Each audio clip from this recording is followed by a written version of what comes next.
All right, welcome back in, Tiger fans, to the LSU Film Room, brought to you by Community Coffee. This week's episode, we've got junior All-American kicker Cade York. Cade, I know film doesn't usually go with kicking, but today we're breaking down some of your best kicks. We've got some extra in there that I can't wait to get your reaction as well. Are you ready? Who says film doesn't go with kicking? It's a great point. I'm a special teams war daddy. I should have known that. And Coach Mack, I'm sorry, but let's just move past that point and go ahead and watch film. All right, sounds good.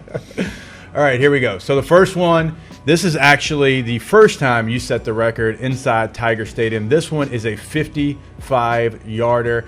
But as I've talked to you in the past, like, this isn't something that really worries you. I know distance isn't something you really even think about. So when you've got a 55-yarder, I also know that you probably didn't know it was going to be a Tiger Stadium record. So for you, is this just another kick? Do you change your approach knowing the distance at all? Well, there's definitely no change in the approach. Every kick, you don't hit it harder or less hard or change anything, or you don't want to change anything based on the distance.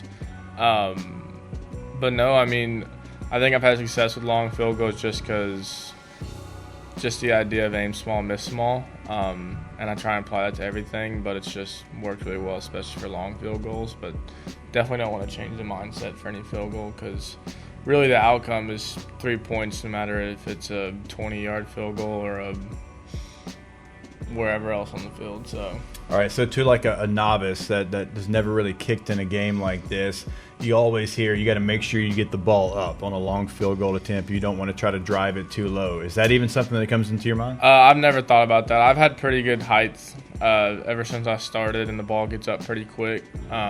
If you're getting back real deep and you're dealing with conditions like wind and stuff like that, sometimes you need to drive it, but I've never worried about the middle rush on the field. It's more just been get off time so the outside doesn't get to you.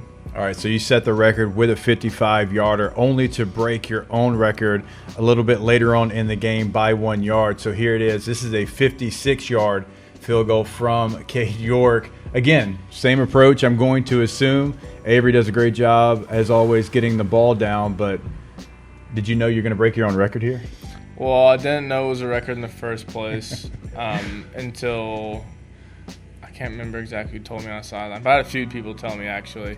And to me, it wasn't as big of a deal as, like, say, the Florida kick last year, because that was a PR record. Right. These were just stadium records. But it's cool to be able to do those things and have those opportunities and have a coach that trusts you to go out there.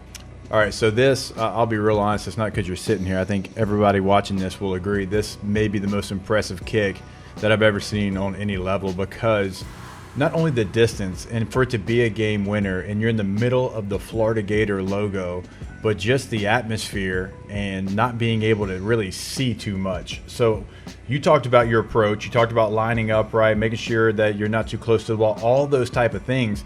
How in the world do you line up for a field goal when you really can't see the uprights? Or was it a little bit more visible on the field than it was here in this film? It was visible about up to 8 to 10 feet in the air. So you could see the upright. It's just, especially when it's the fog and them flashing their LED lights all across the stadium, it filled the air, but you could see like eye level. All right, LSU fans, we went inside the film room with your All-American junior kicker, Cade York, but he's not finished. Many more 50-plus yarders, and number 36 is future.